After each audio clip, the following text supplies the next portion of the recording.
Her name was Nella Boyd, 19 years old. For 2 years she swept the same 12 stalls in Dorado Wells, 11 hours a day, 6 days a week, all of it for a cot in the loft and the food on her plate. In 2 years, not one soul in that town ever asked her name. She never complained, and she never once walked up to the horse at the end of the row. That horse. The Renner Roan. Between April and September, it threw 9 men. 2 of them were carried off. One rode home with a collarbone snapped clean through. The owner's nephew said it plain, loud enough for the whole street to hear. Put a bullet in it before it plants somebody in the ground. 6 men stood at the corral rail the day it was set to be shot. And that afternoon, that mean-eyed outlaw of a horse crossed the corral on its own. It stood dead still, right beside the girl who had never once reached for it.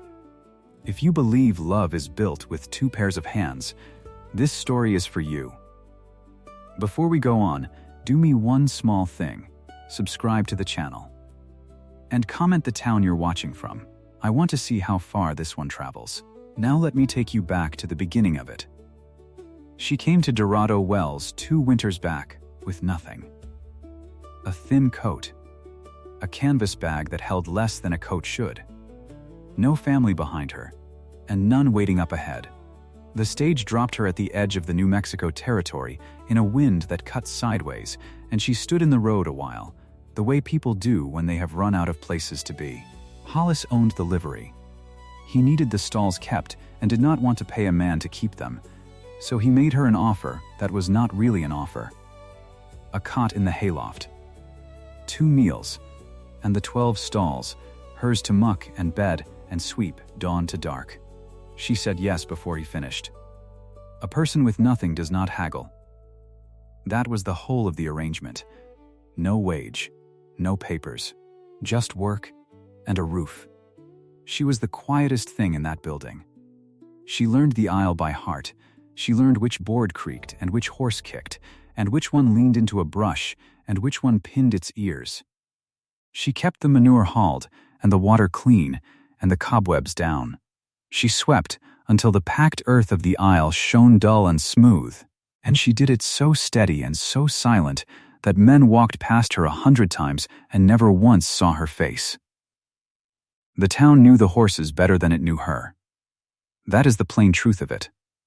Folks would say, that's the Perkins mare, that's the freight team, that's the Renner Roan. But if you'd asked any of them the sweeper girl's name, they'd have squinted and said, the quiet one? The one Hollis feeds? She had a name. Nella Boyd. It just never came up. At the very end of the row stood the loudest legend in the county. The Renner Roan. Big through the chest. Dark iron red, with a mien set to its eye that made grown men give the stall a wide berth. It belonged to Amos Renner, and it had been boarded at Hollis's for the better part of 2 years. Standing in that last stall, like a loaded gun, somebody forgot to unload. Amos had bought it cheap. Everyone knew that story, too. He'd bought it off a trader named Sol Pruitt, who came through with a string of half-broke stock and a reputation for using a horse hard. And the town decided, the way a town decides things, that Pruitt had ruined the roan. Broke it wrong, beat the sense out of it, and left the meanness behind. That was the settled fact of the matter. Pruitt made it mean, and mean it would stay. Nobody ever questioned it. Why would they? A man with a hard name sells a hard horse. It fit. Amos Renner came to town about once a week. He ran the Renner place north of the Wells, a stretch of hay meadow and grazing that had been a 2-person outfit back when there were 2 of them to run it. His wife had passed 5 years ago. Fever, 1 hard winter, and then the house was just him and the wind in it. He kept the cattle. He cut what hay he could. But a hay meadow does not care that a man is grieving, and 1 pair of hands can only cut so much before the season turns. He was tired in a way that had settled into his bones. You could see it in how he climbed down off the wagon, slow, careful, like a man who had learned that hurrying only cost him more. But here is the thing about Amos Renner. In 2 years, he was the only man in Dorado Wells who ever said thank you to the girl who swept. He'd come to check on his Roan, and he'd find the aisle clean and the water fresh, and he'd touch his hat brim and say it. "Thank you, miss," just that. 2 words. He didn't know her name any more than the rest of them did. But he saw the work, and he named it out loud, and that was more than anyone else had managed in 2 winters. She never made anything of it. She'd nod and go back to her broom. But she heard it every single time. Now, there's something you need to understand about those 2 years of sweeping. Something the whole town missed, because sweeping is invisible work and Nella was an invisible girl. She watched. She had nothing else to do all day but move slow through that barn and see what there was to see. And there was one horse in that barn that a person could not help but study, because everyone was always fussing over it and fighting it and cursing at it. When they'd go to saddle the roan, she saw things. She saw the way, after it worked or after they tried to work it, dark patches would bloom up on its back under the drying sweat. 2 of them. One behind each shoulder blade.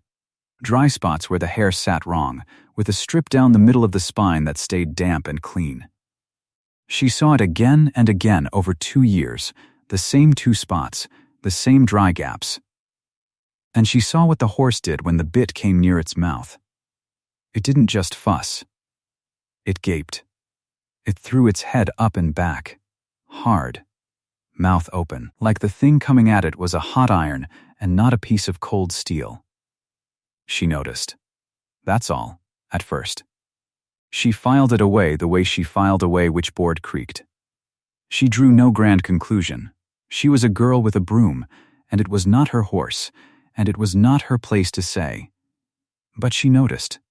And 2 years is a long time to notice the same thing over and over. Keep those 2 things in your mind. The dry patches, the gaping mouth. They matter more than anyone in Dorado Wells could have guessed. Now let me tell you about the season. The one that made the Roan a legend and nearly got it killed. It started in April. Amos, worn thin and short on hands, let a cowhand take a run at the Roan. Figured maybe it just needed a firm rider and some miles. The hand cinched it up, swung a leg over, and was on the ground in under 4 seconds with the air knocked clean out of him. He got up cussing, called the horse an outlaw, said no wage was worth it. And that was one. In May, Amos hired a bronc-buster special. A man who broke horses for pay and had the swagger to prove it. Half the loafers in town came to watch, because a paid bronc man against a mean horse is the best free show a small town gets. The buster took his time, talked big, got aboard, and the roan folded up under him and fired him off sideways into the rails so hard the top plank cracked. He limped away, and he did not take Amos's money, and he did not come back. That was 2. Word got around after that. The Renner roan had beaten a professional in front of a crowd. It stopped being a chore and started being a story. July is when it got personal. Lyle Renner, Amos's nephew, 28, and certain of everything he'd ever thought. Lyle had opinions about how his uncle ran things, and one of those opinions was that the roan just needed a real man on its back. So he climbed the rail with half of Dorado Wells watching from the street, and he settled down into that saddle with his jaw set, and he lasted maybe 2 jumps. The roan put him in the dirt in front of the whole town. Lyle came up spitting sand and red to the ears. And a man like Lyle does not get thrown in front of the town he means to be somebody in and just walk it off. Something curdled in him, right there in the dust. From that afternoon on, he hated the horse. Not the ordinary way a man hates a beast that dumped him. Deeper, he wanted it gone. He wanted it dead. And he wanted everyone to agree he'd been right about it. That grudge was born in the July dirt, and it did not cool. Then came the one that cost money. A hired man got flung and landed wrong and cracked 2 ribs. There was a doctor to pay. There was a man laid up who couldn't work. And now, the Roan wasn't just a story or a bruised pride. It was a bill. Ribs cost a doctor's fee, and a doctor's fee is a thing a town remembers. By the time September came around, the count stood at 9. 9 men thrown across one season, 2 carried off, 1 collarbone, 2 ribs, a cracked rail, and a professional run out of town. 9. The whole county had made up its mind. The Renner Roan was a killer. Simple as that. And you don't reason with a killer. You put it down. That's when the pressure started leaning on Amos in earnest. Lyle led it. He'd come find his uncle at the wagon or at Hollis's, and he'd say it flat. "You're paying board on a coffin, Amos. That's all that horse is now. A coffin you're feeding oats. Sooner or later it kills somebody, and then what? Then you've got a dead man on your conscience and a rope waiting for the horse anyhow. Do it now. Do it clean." And it wasn't just Lyle. Hollis had a business to run. That last stall had held a dangerous animal for 2 years, and now no hand would go near it, and Hollis wanted either the board money made good or the stall emptied. He liked Amos. But liking a man doesn't fill a ledger. He wanted the stall or the money, and he said so. Amos wouldn't do it. He was a stubborn man under all that tiredness. He'd stand there with his hat in his hands and say the same thing. "It's a sound animal. There's not a thing wrong with its legs or its wind. I'm not going to shoot a sound horse, because men keep falling off it." But you could see it wearing on him. The pressure had real weight now. It had a body count and a doctor's bill and a nephew who wouldn't let up and a livery man who wanted his stall back. A man can only hold out so long against the whole county telling him he's a fool. And then came the Saturday that settled it. A stranger drifted through. One of those men who follows the work and the tables and the talk and who'll bet on anything if there's a crowd to watch him win. He heard about the Roan in the saloon inside of an hour. Heard it had never been ridden. Heard a paid bronc man had failed on it. And he did what that kind of man does. He bet he could top it. It was a Saturday, so the town was in. They filled the corral rail 3 deep. Money changed hands. The stranger rolled up his sleeves and made a speech about horses he'd broke, and folks laughed and egged him on, and it had the feel of a holiday. They cinched the roan. The stranger climbed on, and the crowd got its money's worth. That horse came apart under him, like the ground had opened up. It threw him high, and it threw him hard, and he came down on his shoulder in a way that made the whole rail wince as one. He lay there a second too long.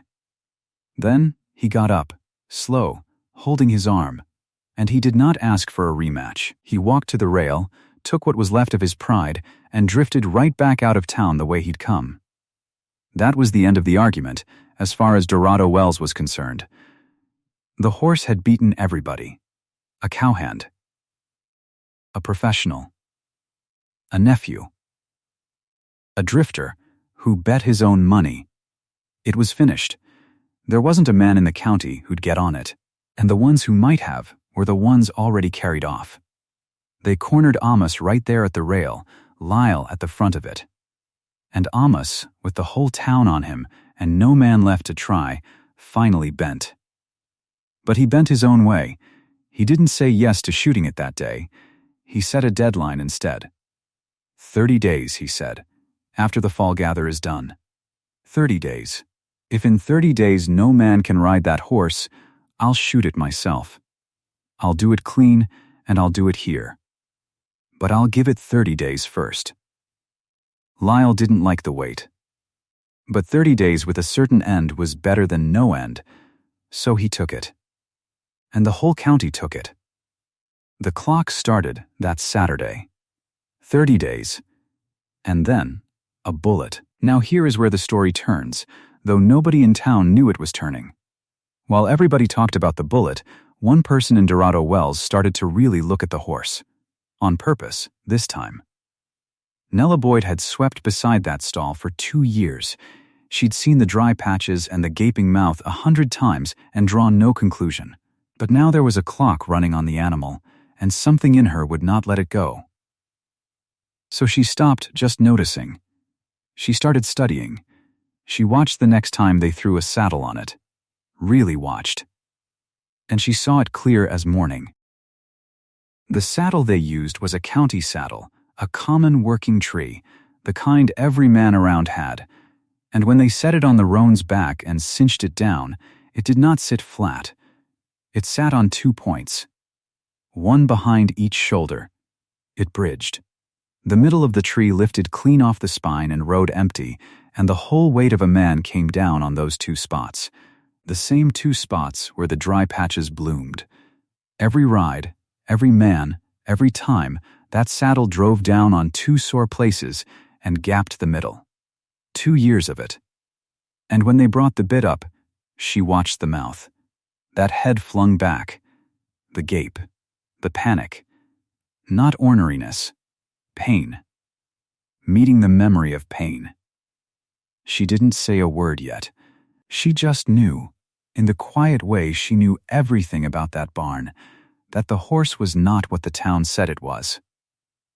There's something else you should understand, and it's the strangest part, and it's the truest. In 2 years, Nella had never once done what the 9 men did. She never walked up to that horse. She never cornered it, she never reached for it, or hauled on it, or tried to make it do a single thing. She worked near it. That's all. She swept its stall front, she filled its water, she moved slow and easy in its world, and never once demanded a piece of it. And over those 2 years, the roan had changed how it was around her. Not toward her. Around her. When the barn was empty but for the sweeper girl, the horse ate calmer. Its ears sat softer. It stopped watching the aisle like a threat. That's not sentiment. That's plain fact. Watched over 2 years. Every man who ever touched it walked at it and wanted something off it. She was the one human in that county who never had. Now, the first real crack in the wall almost came to check his horse in the middle of all that pressure, and he found Nella near the stall, and something made him stop. Maybe he was just too tired to keep his own counsel. He stood there and looked at the roan the way a man looks at a debt he can't pay. And Nella, who never spoke first to anyone, spoke first to him. She said it plain. "Mr. Renner, those dry spots that come up on his back, that means the tree bridges. The saddle's sitting on 2 places and floating the rest. He's not fighting the man. He's fighting the saddle." She braced for it. She'd watched men wave off other men over the years, and she was a girl with a broom, and this was his horse and his business and none of hers. But almost didn't wave her off. He looked at the dry patches like he was seeing them for the first time. Then he looked at the girl who'd pointed them out, and instead of telling her to mind her sweeping, he said, "Slow, huh?" And he kept looking. That was it. That was the whole exchange, but it was the first time in 2 years a man in Dorado Wells had heard something come out of Nella Boyd's mouth and treated it like it might be true. A small thing.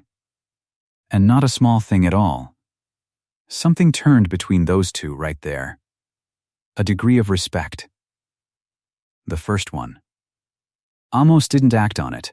He was a careful man, and the county was loud, and a sweeper girl's notion about a saddle tree was a thin thread to hang a killer horse's life on. He filed it away, same as she once had. But he didn't forget it. Lyle, though, Lyle was done waiting on notions. With the deadline running and his patience gone, Lyle decided to prove the thing settled once and for all. He announced he'd saddle the roan himself and show the whole barn there was nothing to be done. He'd undo any soft talk about trees and spots. He'd make the horse show its true colors.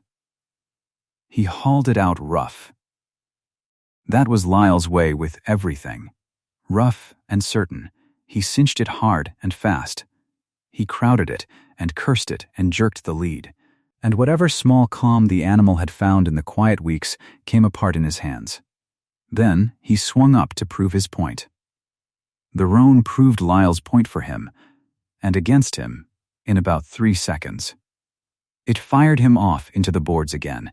He got up filthy and furious, and he pointed at the horse and said it to everyone standing there. See that?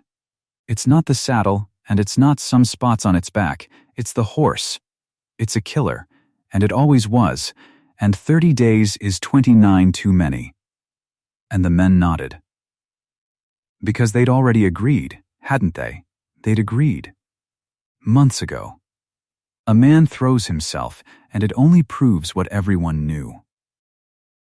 The deadline tightened after that. The talk got harder. Somebody said out loud what the board bill had come to over 2 years. A real number. Real money down a hole for an animal about to be shot. The clock was running, and the county was sure, and the horse was as good as dead. Nobody looked at the 2 dry spots. Nobody floated the saddle to see it bridge. Nobody so much as opened the horse's mouth. Why would they? They'd all agreed it was mean, and once a town agrees on a thing, it stops checking whether the thing is true. Except for the girl with the broom. Nella stood in the aisle that evening after they'd gone, after Lyle had stormed off and the men had drifted to supper. The barn went quiet the way it only did when she was the last one in it, and down at the end of the row, the roan settled. Its head dropped. It went to eating, slow and easy, calm as any horse in the place, the second the men were gone. She stood there and watched it.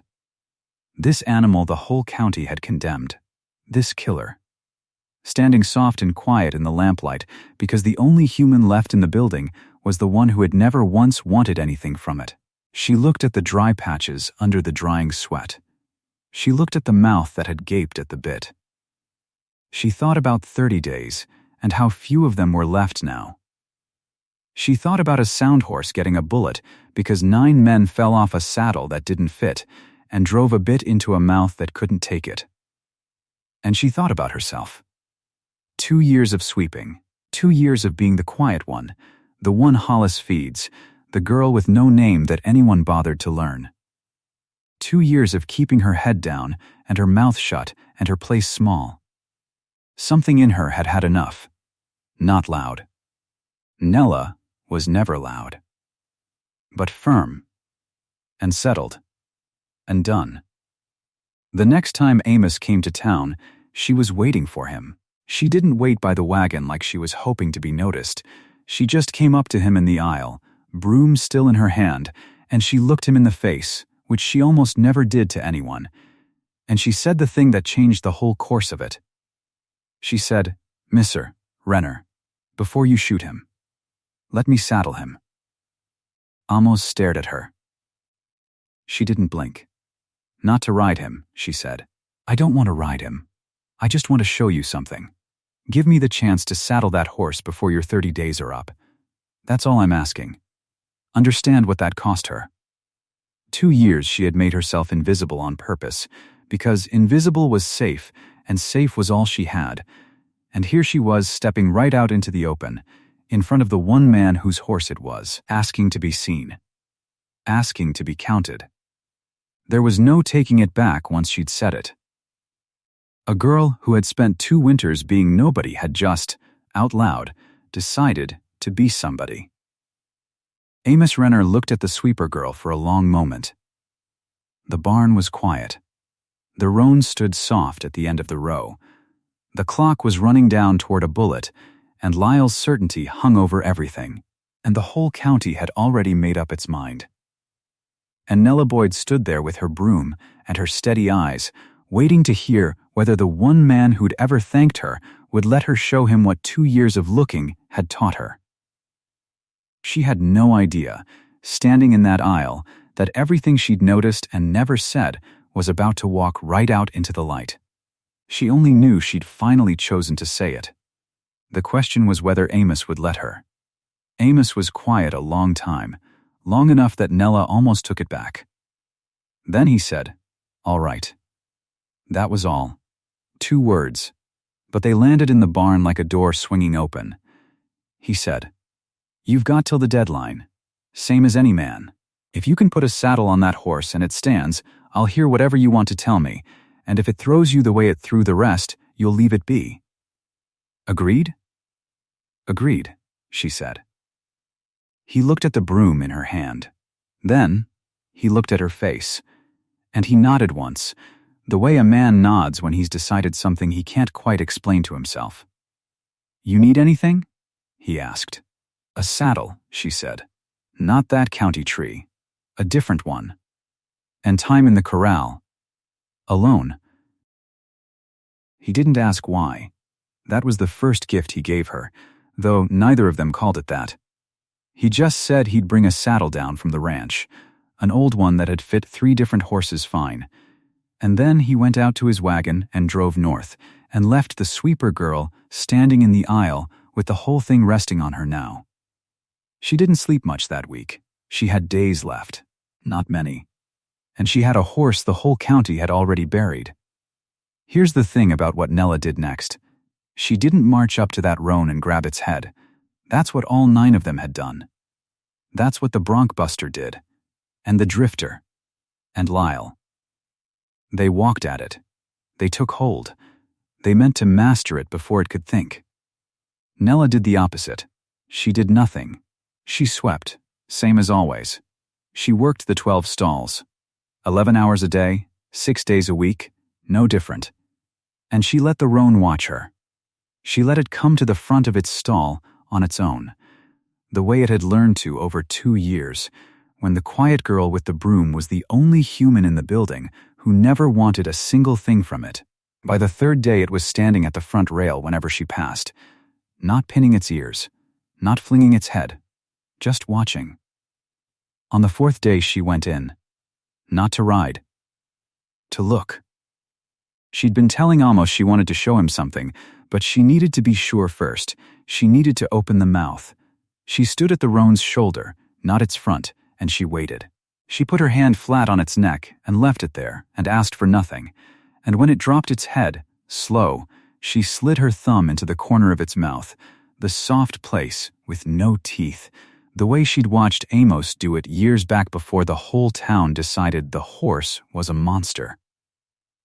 The roan opened, and there they were. 2 teeth. Small, sharp, set right where the bit would ride. Wolf teeth, folks called them. Most horses grow them. Most get them pulled young, a 10-minute job, because a bit driving against them is a spur in the mouth. These 2 had never been pulled. 3 years this horse had worn a bit, and every man who ever hauled on the reins had ground steel straight into 2 raw points nobody had ever bothered to check. Nella closed the mouth gentle and stepped back. She stood there in the stall a long moment, because she understood now, all the way down, what she'd only half seen from the aisle. It was never mean.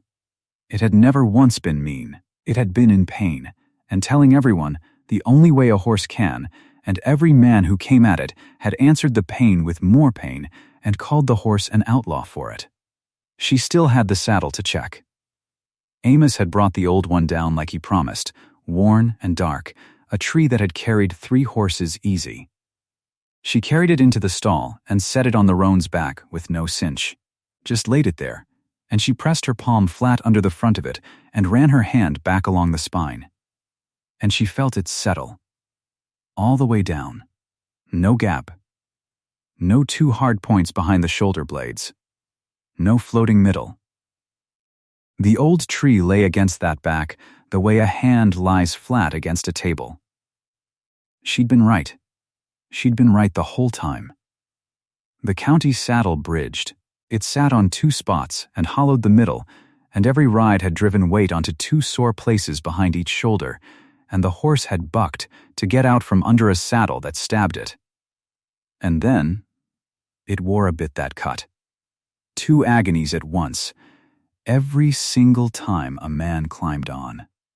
And 9 men had climbed on. And 9 men had been thrown, and not one of them had spent 10 minutes with their thumb in its mouth or their palm under a saddle to ask why. She stood in the stall with the old saddle on the calm horse, and she almost laughed, and it came out closer to crying. She told no one. That was the hard part. She wanted to. Lord, she wanted to walk out and say it. But she knew how it would go. If she said it in words, they'd argue the words.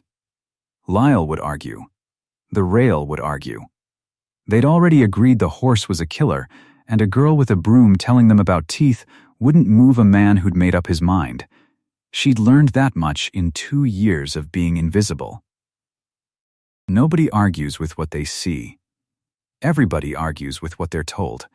So she'd show them. Not tell them. Show them. Lyle found out anyway. Of course he did. He came to the livery 2 days before the deadline, and he saw the roan standing quiet at the front of its stall while the sweeper girl worked past it, and something about the calm of it set him off worse than the bucking ever had. "What's this?" he said. "You playing nursemaid to a killer?" Nella kept sweeping. He didn't like being ignored. He never had. He walked down the aisle, and he took hold of the roan's halter through the bars and gave it a hard jerk, the way you'd correct a mean dog. Just to prove something. Just to show the girl what the horse really was. The roan came up off its front feet, ears flat, and slammed back down, and the whole stall shook, and Lyle jumped clear laughing. "There," he said. "There it is. You see that? That's your gentle horse. That's the thing you're going to saddle. Amos ought to shoot it today and save us the show." He walked out still laughing, and Nella stood there with her broom, shaking a little, because he'd undone 3 days of quiet in 3 seconds, and the horse was blowing hard now, eyes wide, back to being what everyone said it was. But she didn't chase after him. She didn't argue. She waited. She swept the far end of the barn slow, and she let the building go still, and by full dark the roan had its head back down at the rail, watching her again, calm coming back into it like water settling in a bucket. Because she still wanted nothing from it. She was the one fixed point in that horse's whole ruined world. Almost came the next morning, the day before the deadline. He'd taken to coming more. He stood in the aisle and watched her work, and he watched the horse watch her, and he was quiet in the way of a man turning something over. He said, "You know, I could use somebody at the place. Since Martha passed, I've been running it thin. I've got a room, real wages, regular meals, not the 2 you get here. A person could do worse than the Renner place." He said it kind. He meant it kind. It was the kindest thing he knew how to offer, a roof and a wage and a chair at a table that had been empty 5 years. Nella stopped sweeping. She looked at him. And she didn't say yes, and she didn't say no. She said, "Let's get through tomorrow first, Mr. Renner?" He nodded. He didn't push. That was another thing she was starting to notice about him. He was the only man in that county who could stand in a silence without needing to fill it. The deadline came on a Thursday. 6 men at the rail. She counted them without meaning to, the way she counted stalls. Hollis was there, because it was his corral and his unpaid board. 2 of the men whose ribs and collarbone the horse had cost were there. The bronc buster who'd failed in May and left without pay had drifted back into town and heard, and he came to watch. And Lyle. Lyle stood dead center at the rail with his arms crossed like a judge, and Amos, apart from them, hat in his hands. The roan stood loose in the corral. Nella had turned it out there herself at dawn, and it hadn't run the rail or squealed or done any of the outlaw things they'd come to see. It just stood in the low morning light, ears easy, tail swishing at nothing. Nella came through the gate with her broom. She didn't know why she'd brought it. Habit, maybe. 2 years it had been the one thing in the world that was hers to hold. Somebody at the rail laughed. "Look," one of them said. She brought a broom to a bronc fight. She set the broom against the fence post. Then she walked out to the middle of the corral. Not toward the horse. To the middle. And she stopped, and she stood there with her back half to it, and she waited. And the roan looked at her. The whole rail went quiet. Even Lyle. The horse took a step. Then Another. It crossed the corral, the length of it, unhurried. The same horse that had thrown 9 men and broken a collarbone and sent 2 off in a wagon. It walked up to the girl who'd never once reached for it. And it stopped. And it stood, dead still, its shoulder near enough to touch hers. Not a man at the rail breathed. Nella reached, slow, and picked up the saddle she'd laid over the fence, the old one. The one that fit. She carried it to the horse and set it on its back, easy, and the roan didn't flinch, didn't hump up, didn't do anything but stand. She reached under and drew the cinch and pulled it snug, notch by notch, the way you would with any sound and gentle horse in the county. And the roan stood. She stepped back from it, and it stood there saddled in the morning light, quiet as a plow horse, in front of 6 men who had come to watch it die. Lyle's arms came uncrossed. "That's a trick," he said, but his voice had lost something. "You drugged it. You did something to it." Nella looked at him. It was maybe the second time in 2 years she'd looked a man in the eye and held it. "No," she said. "I didn't do anything to it. That's the whole point. 9 men did something to it. I'm the one who never did." "What's that supposed to mean?" Lyle said. And here it was, the thing she'd carried 2 years and never said. "9 of you walked at him," she said, quiet, so they had to lean to hear. "Every one of you walked right up and took hold and meant to break him before he could think. I never once did that. 2 years I swept this barn, and I never wanted a single thing off this horse. I never cornered him. I never grabbed him. I never asked him for one thing. That's the whole of it. He didn't stand for me because I'm gentle. I never gentled him. He stood for me because I'm the one person in this county who never demanded." The rail was silent. But she wasn't done, because standing quiet wasn't enough. They'd call it a trick, call it luck, call it anything but the truth, unless she gave them the thing they could see with their own hands. "Come here," she said to Amos. "You, come look."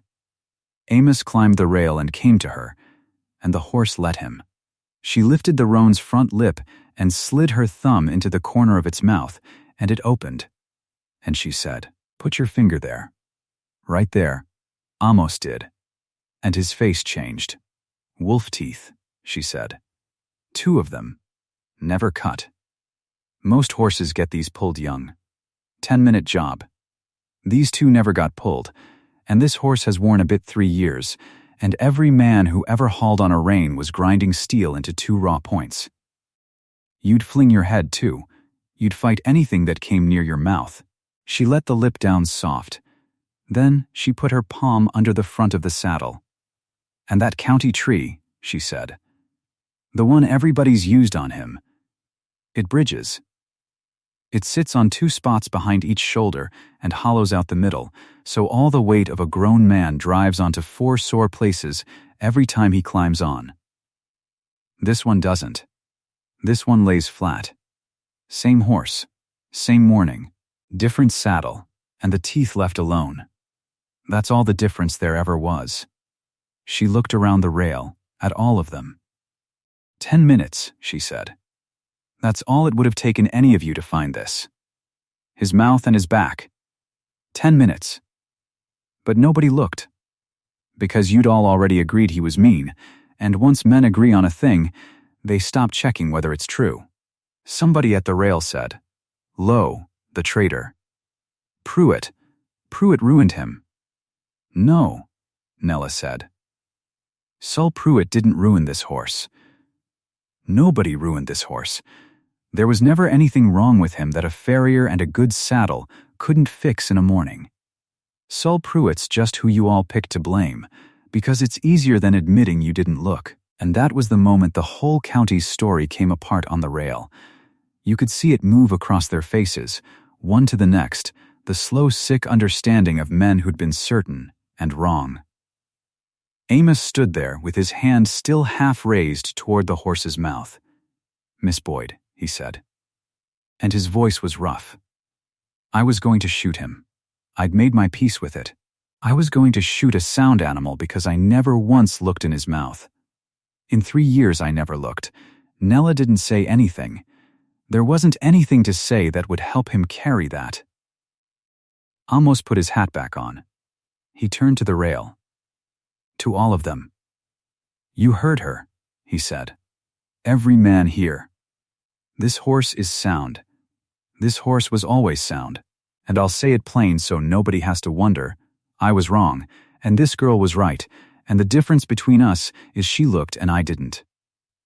Then he turned back to Nella, and his kindness came up in him again, the only shape he knew to give it.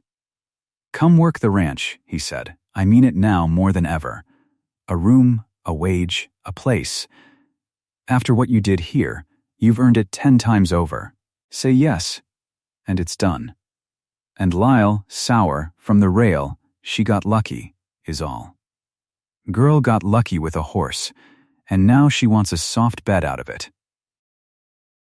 Nella looked at Amos, and she looked at the horse standing quiet and saddled between them, and she felt the whole rail waiting, and she felt something in her chest she'd been feeling since the first winter, the thing that wanted a place so bad it would take any place at all. And she said no. Thank you, she said, and she meant it. But no, I won't come be your hired girl, Mr. Renner, and I won't stand out here and make this horse do tricks so a bunch of men can feel better about being wrong. He's not a show. I won't make him a show. She picked her broom up off the fence post. And she walked out of the corral, past the 6 men at the rail, past Lyle, past all of it, with her chin level and her steps even. The way she'd walked into that town 2 winters back with a canvas bag and nothing else. It wasn't the end of it. It was the turn. Because she'd said no to the wrong offer. And in saying no, she'd finally figured out what the right one was. She thought about it all that night, sweeping the empty barn. She'd spent 2 years thinking she had nothing. No trade, no name, no worth, but a broom and a strong back. And she'd been as wrong about herself as the county had been about the horse. 2 years of watching that stall, of watching every man fail, of watching backs and mouths and the dark dry patches that bloomed under the sweat. That wasn't nothing. That was a trade. She was the one person in the whole county who looked before she decided. That was worth something. That was worth a lot. She didn't want a room under a man's roof. She wanted her own ground. The next morning, she went to Hollis. She said, I want the use of that corral. 3 afternoons a week. And I want the right to take in horses on my own account. The ones men have given up on. The mean ones. The outlaws. The ones somebody's fixing to shoot. I'll pay you out of what I earn, and I'll clear my board besides. Hollis, who was a pragmatic man, who cared mostly about stalls and money, looked at her for a while. You saddled that roan, he said. I did.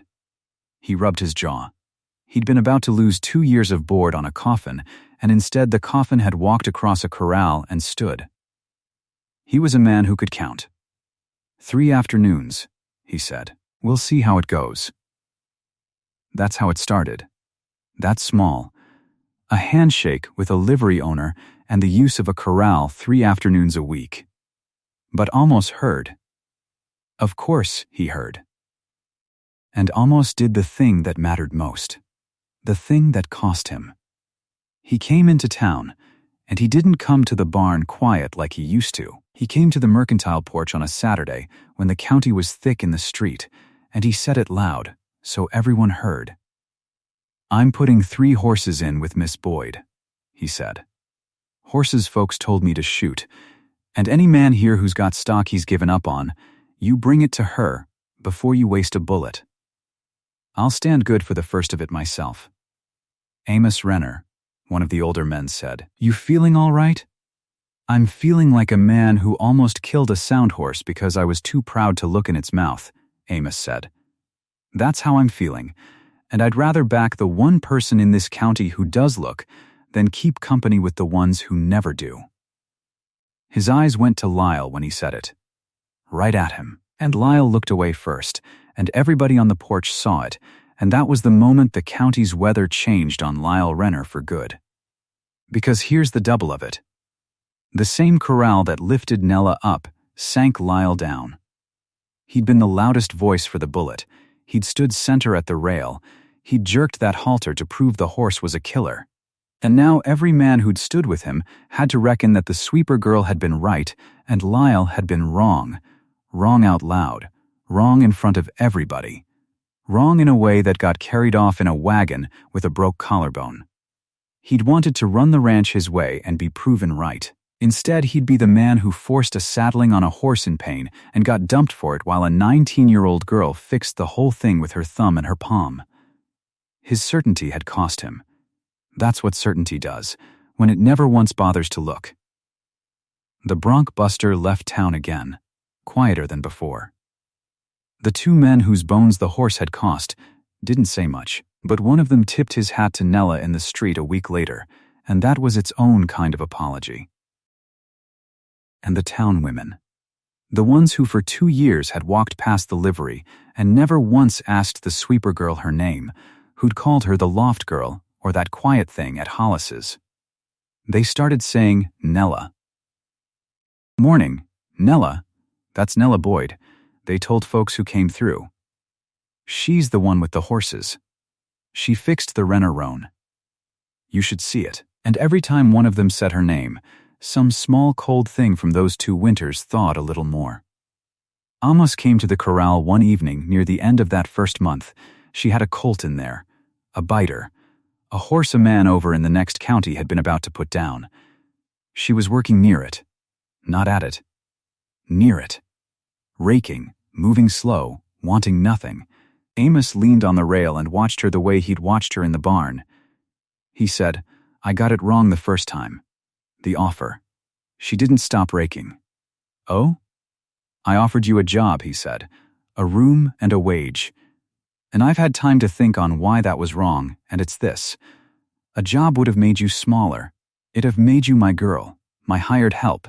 When the plain truth is, you saw something in 3 minutes I couldn't see in 3 years. That's not a hired hand. That's a partner.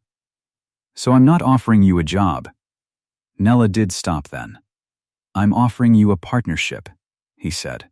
"Even ground. My name over nothing of yours. You keep your trade, your corral, your horses, your name. I've got land and hay and time and a table that's been empty 5 years, and I'd count it the luck of my life to share it with the one person around here who looks before she decides." He turned his hat in his hands.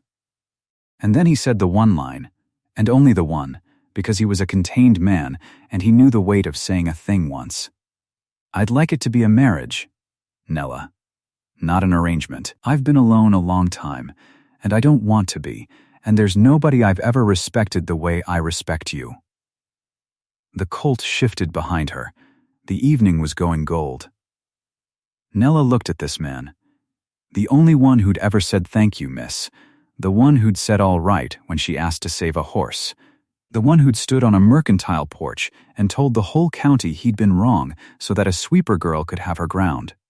"Yes," she said, not the way she'd wanted to say yes to the job, not out of the hunger for any place at all.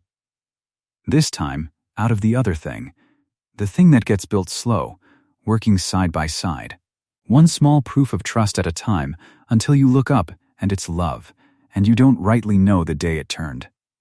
That evening the 6 men were long gone from the rail. But the corral was the same corral. And the roan stood in it, saddled and sound, in the low gold light. And Amos stood with his hat off, and Nella stood beside him. And she reached over and picked up the broom she'd carried in there the day of the deadline. She looked at it a moment. 2 years it had been her whole livelihood. The one thing she'd owned. The thing that had let her disappear into a corner of a barn and be nobody's safe. She set it against the fence post, leaned it there, careful, like something she was done needing. And she left it. 3 years went by. Nella Boyd had a lot of her own now, sitting between two counties, the only outfit of its kind for 100 miles. Men brought her the horses they'd given up on. The biters, the buckers, the outlaws, the ones a bullet was already loaded for. And more often than not, those horses left her pens sound, standing quiet, doing the work somebody swore they'd never do. Because she looked. She always looked. Mouth first, then back, then the man who'd been riding it, in that order. There was a hired boy who swept the aisle now. She'd taken him on that spring, a skinny thing who'd come through with nothing, the way she once had. His first morning she'd handed him a broom. The same broom, worn smooth at the handle from 2 years of one girl's hands. Here, she'd told him. This is where everybody starts. Keep the aisle clean and keep your eyes open, and you'll learn more from sweeping than you'd think. She didn't sweep anymore. She worked. Out in the back pasture there was a big roan, going gray around the muzzle now. Retired, sound, grazing in the long grass with nothing asked of it and nothing to fight. She'd named it Job, back in that first year, though she'd never told a soul why. It was the horse that had once walked the length of a corral to stand beside the one human who never reached for it. And now, at the end, it had the thing it had needed all along, which was simply to be left alone. And that same afternoon, at the front gate, a man unloaded a new one off a wagon. Mean-eyed. Ears pinned.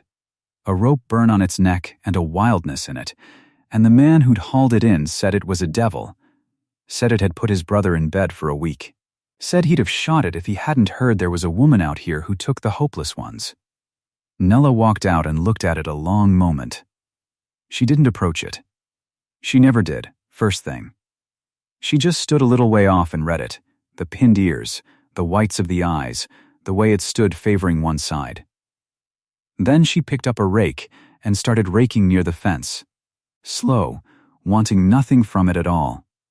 Because she'd learned the whole of it, out there in that barn, sweeping 12 stalls for 2 winters. Some animals choose you. Some only need to be let alone. Either way, it comes to the same thing. You look before you decide. You always look. Amos came out of the house and stood beside her, and together they watched the new outlaw settle by half a degree. The ears coming up just slightly, the eye going soft just at the edge. His name was over nothing of hers. They were partners, even ground, the way he'd promised on a mercantile porch 3 years back. And they were something more than that too, the slow-built thing, the love that came from working side by side until you couldn't picture the work without the other pair of hands. If she ever thought of Lyle, and she rarely did, she thought only the one dry thing. He'd stood at that rail and called the horse a killer. He'd walked at it like all the rest. You all walked at him, she'd have said, if he'd ever come out to hear it. Every one of you walked right at him, hard, certain, sure you knew. He walked to the one who never asked. She set the rake against the fence, easy, and she and Amos went in as the light went down, and behind them in the low gold, the new horse took one slow step toward the place the quiet woman had been standing. The way they nearly always did, once nobody was demanding anything at all. That's the whole of it. That's the story of the sweeper girl and the horse the whole county wanted dead, and the widower who finally learned to look. If you believe love is built with 2 pairs of hands, working side by side until it turns into something neither one saw coming, then this was your kind of story. Tell me down in the comments what town you're watching from tonight. I'd truly like to see how far this one has traveled.